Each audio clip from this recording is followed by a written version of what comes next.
Salam alaikum à tous et bienvenue dans ce nouvel épisode de Mes Bricolos. Alors, dans cet épisode de Mes Bricolos, on va parler d'une des tendances du design, une tendance du design qui est assez présente, assez importante, qui est euh, alors, je peux parler d'une tendance du design, je sais pas, mais en tout cas, c'est quelque chose qui fait partie du métier du design. On en entend souvent parler, c'est ce qu'on appelle la personnalisation, la réappropriation, souvent dans le cadre d'une réédition. Alors par exemple là aujourd'hui, c'est l'actualité qui me donne l'occasion d'en parler. Aujourd'hui on va parler de cette collaboration qui a eu lieu entre Virgil Abloh avec sa marque Off-White et cette horloge, enfin cette petite horloge de table de nuit BCO2 qui a été créée dans les années, dessinée dans les années 80, fabriquée et éditée par Braun, mais dessinée par Dieter Rams. Dieter Rams, on va voir qui c'est. Mais là, en fait, en l'occurrence, c'est Virgil Abloh aussi. Et là, en l'occurrence, donc c'est Off-White et Braun, Virgil Abloh et Dieter Rams, qui collaborent ensemble et qui rééditent cette horloge, la BCO2, donc conçue et fabriquée et éditée dans les années 80, fin des années 80 par Dieter Rams. Et on est vraiment sur un objet qui est magnifique, hein, absolument beau, un design exceptionnel. On va voir un petit peu pourquoi, mais voilà, on a mis un logo Off-White, on a changé la couleur, sinon l'objet est absolument identique à l'objet qui a été créé dans les années 80.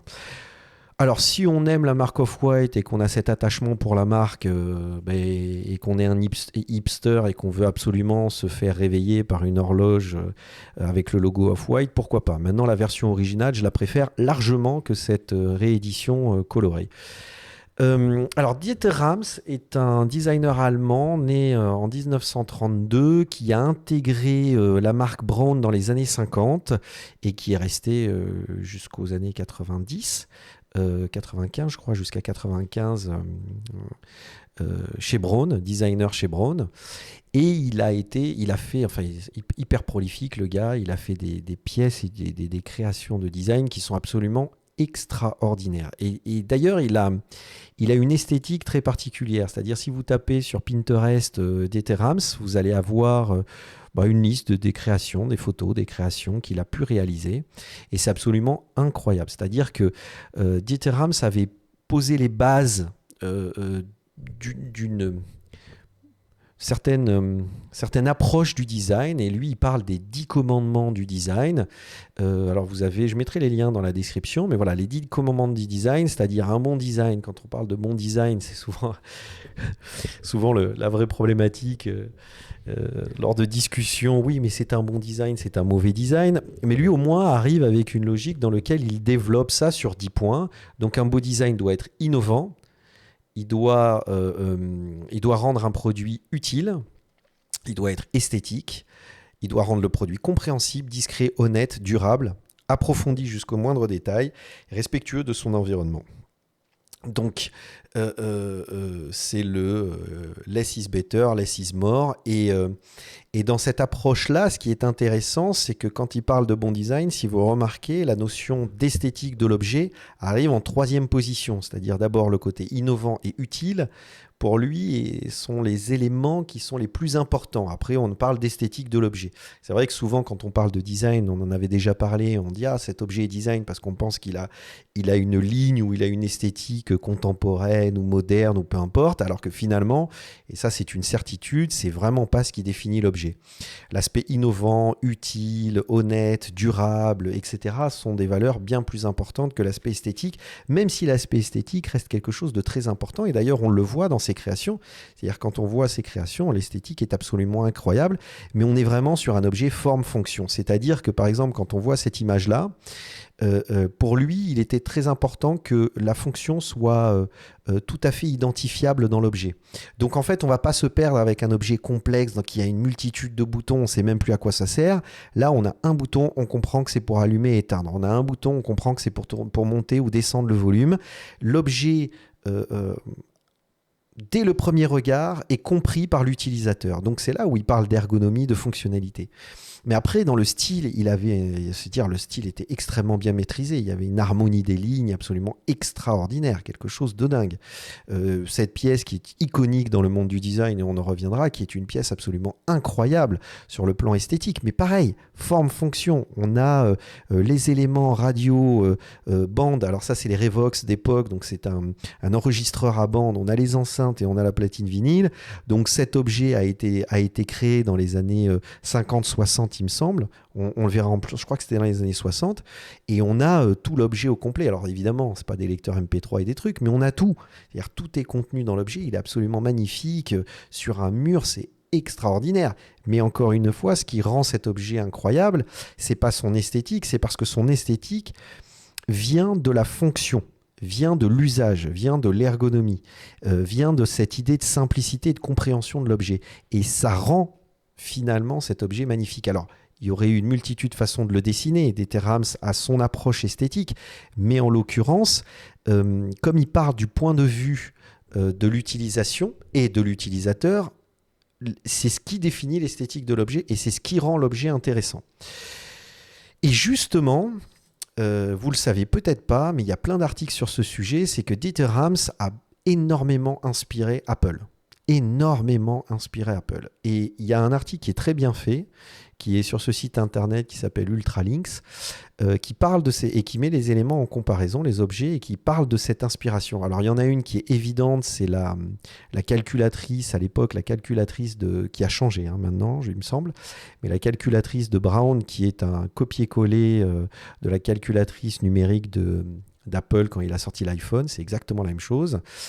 Si on continue à regarder, alors là c'était le premier iPod qui est très très similaire à cet objet-là. Pareil pour l'iMac. Ça c'était une enceinte qu'avait dessinée Dieter Rams. C'est extrêmement inspiré. Alors, ce n'est pas copié. Encore une fois, moi, c'est là où je fais une énorme différence, c'est que pour moi, on ne peut pas dire que l'objet a été copié. On peut s'inspirer fortement, on peut avoir une inspiration esthétique, mais on est dans une autre typologie d'objets. L'iMac, il y a un vrai travail de design derrière, une vraie réflexion d'ergonomie, de fonctionnalité.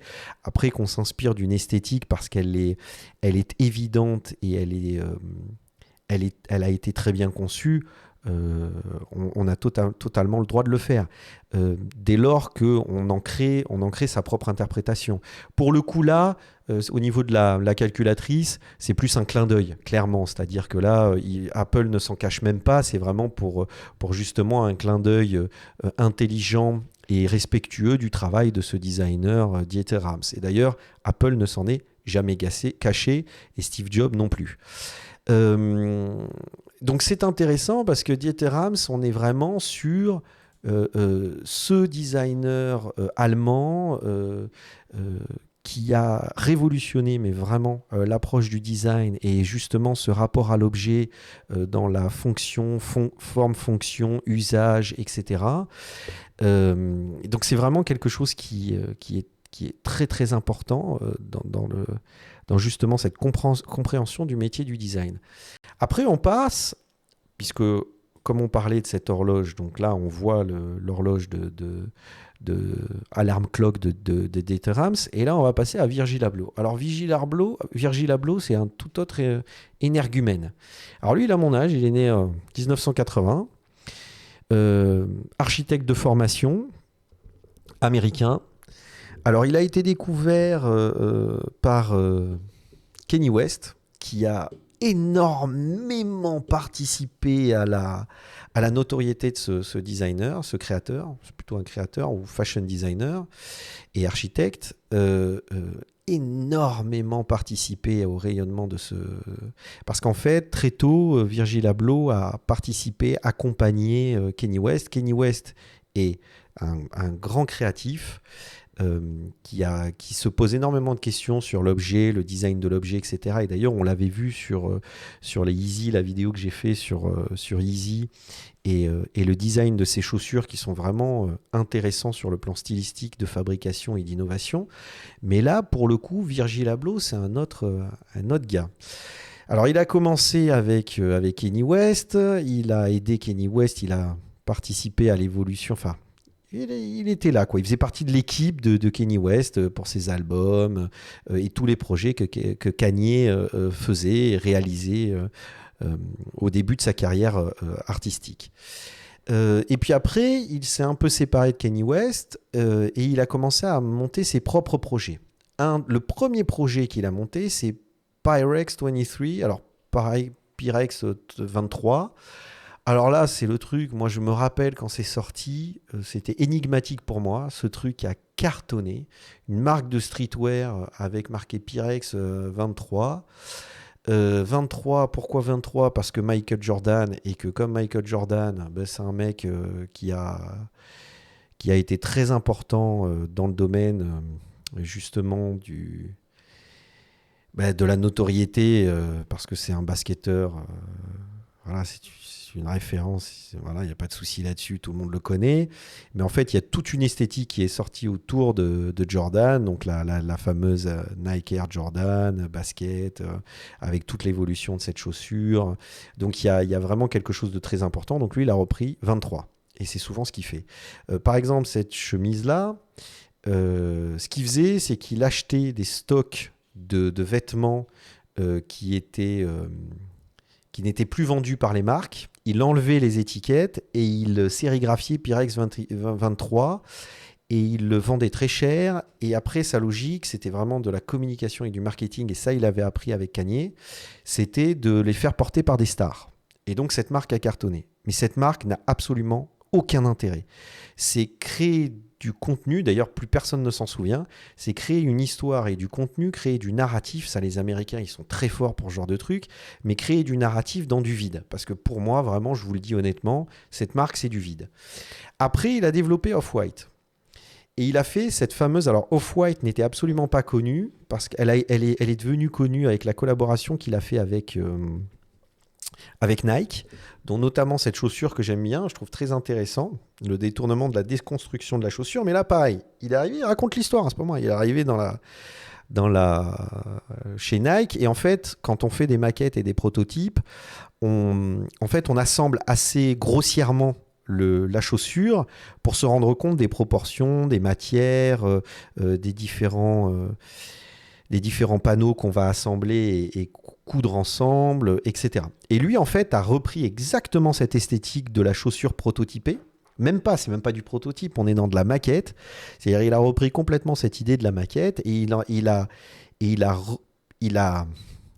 créé une collection de chaussures en utilisant exactement ce même principe ce même principe esthétique. C'est-à-dire, il est revenu à la maquette de la Jordan 1, à la maquette de la Presto, à la maquette, etc., etc. Donc il en a fait. C'est comme s'il avait fait le chemin arrière. Donc moi, au moment où c'est sorti, je dis ah tiens, c'est intéressant. C'est souvent quelque chose qu'en tant que designer, on a l'habitude de manipuler. Et là, le fait de revenir à ça, c'est un clin d'œil intéressant du processus créatif. Et pourquoi pas, je trouve ça pas mal. Côté assez industriel, assez basique, etc. Mais encore une fois, c'est de la réappropriation, c'est de la personnalisation.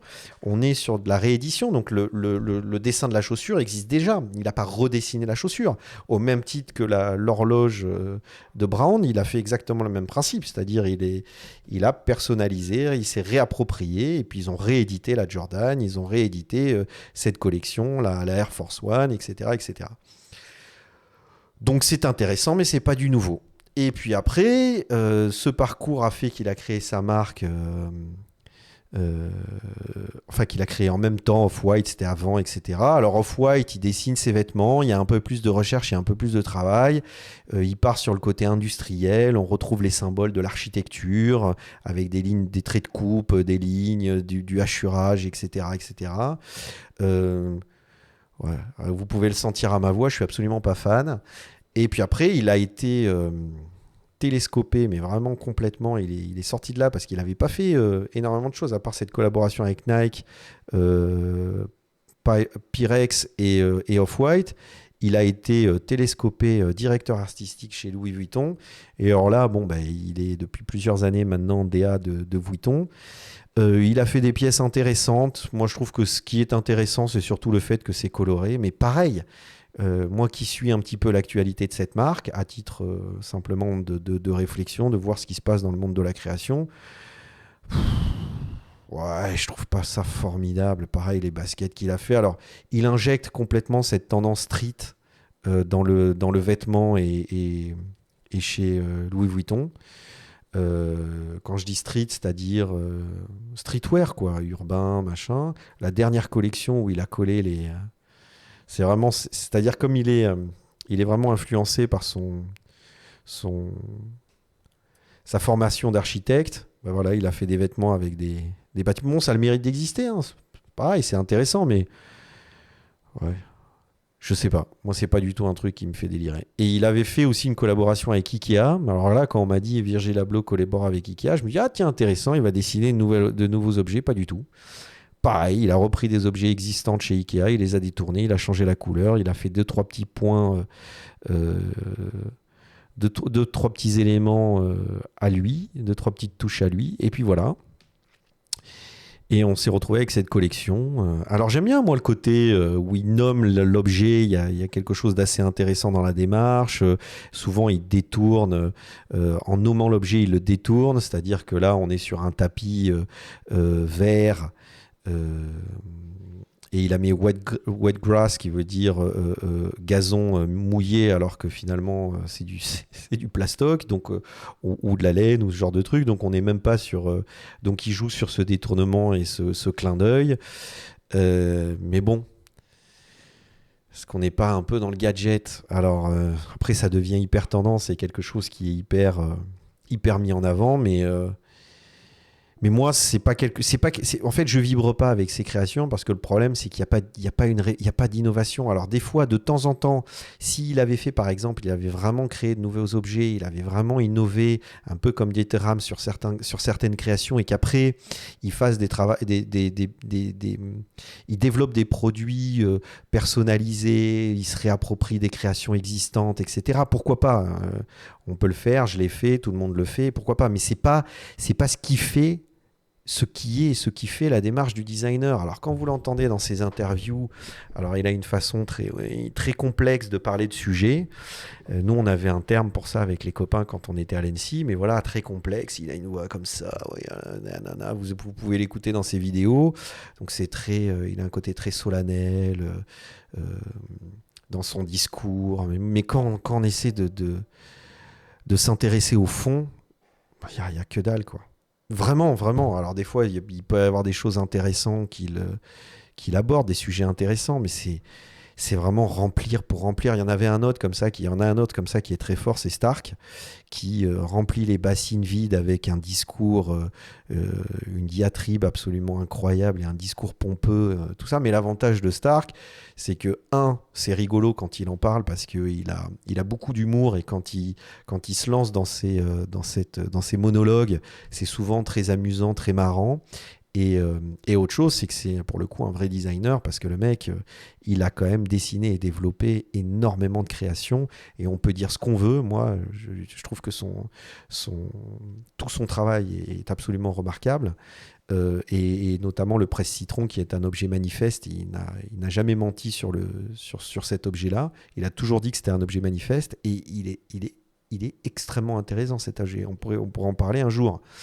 Et là, je me suis arrêté sur Virgil Abloh parce que je trouve ça intéressant, la comparaison entre Dieter Rams avec tout ce qu'il a amené en termes de design, de réflexion du design, d'esthétique du design, de manipulation, d'ergonomie, de fonctionnalité, cette esthétique qu'il a amené. Moi, je trouve ça absolument incroyable. Et puis, on compare ça à côté avec un Virgil Abloh qui est dans l'anecdote.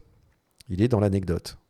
Alors, ça peut être intéressant, mais tu le fais une fois, quoi. Après, tu développes tes créations, tu développes tes propres projets et cette démarche de personnaliser constamment dans cette idée de réédition ou de personnaliser des objets qui ont déjà une esthétique forte, ça va 2 minutes, mais tu t'en fais pas ta carrière. Et puis après, alimenter ça avec un discours euh, avec beaucoup d'emphase. Ouais, bah non. Ouais, non, bah je le dis, bah, ouais, c'est mes bricolos, de toute façon, je fais ce que je veux, j'en parle. Et voilà, après, si vous aimez Virgil Abloh, très bien, on peut en discuter, hein, ça peut soulever un débat, et puis vous pouvez me contredire, et puis m'amener des éléments qui me permettent de me faire changer mon avis. Mais parce qu'aujourd'hui, moi, Virgil Abloh, On n'entend parler que de lui, mais sa production, elle est vraiment basique, quoi. Et là, on va parler de ce... Donc, c'est la dernière collaboration qu'il a fait avec Braun. Et justement, cet objet qu'on a pu voir quand je vous ai montré Pinterest, qui est un objet absolument incroyable. Bon, le mec, il a chromé. C'est exactement le même. C'est exactement le même. Il a mis une cellule orthofond et il a chromé. Ah là là là là. Si c'est pas de la com et du marketing, ça, je sais pas ce que c'est. Alors, il a fait une vidéo, mais je vous en prie, on peut la regarder. C'est-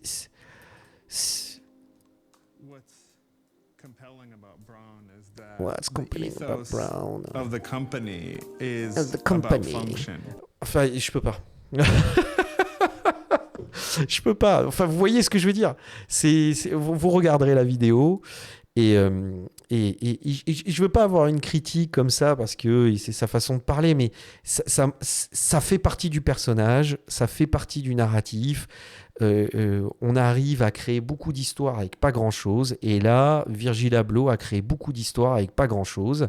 Même s'il a fait des pièces que j'ai aimées et que je trouve intéressantes, mais faire toute sa carrière et développer tous les produits qu'il a fait basés sur exactement le même principe de personnalisation et de réinterprétation, je trouve ça trop basique. J'aimerais bien qu'il sorte des objets qu'il a dessinés lui-même complètement et totalement, dans lequel on peut avoir une vraie discussion de fond sur le plan ergonomique, fonctionnel, ce que ça apporte en fait au final en termes de design et d'ergonomie et de fonctionnalité.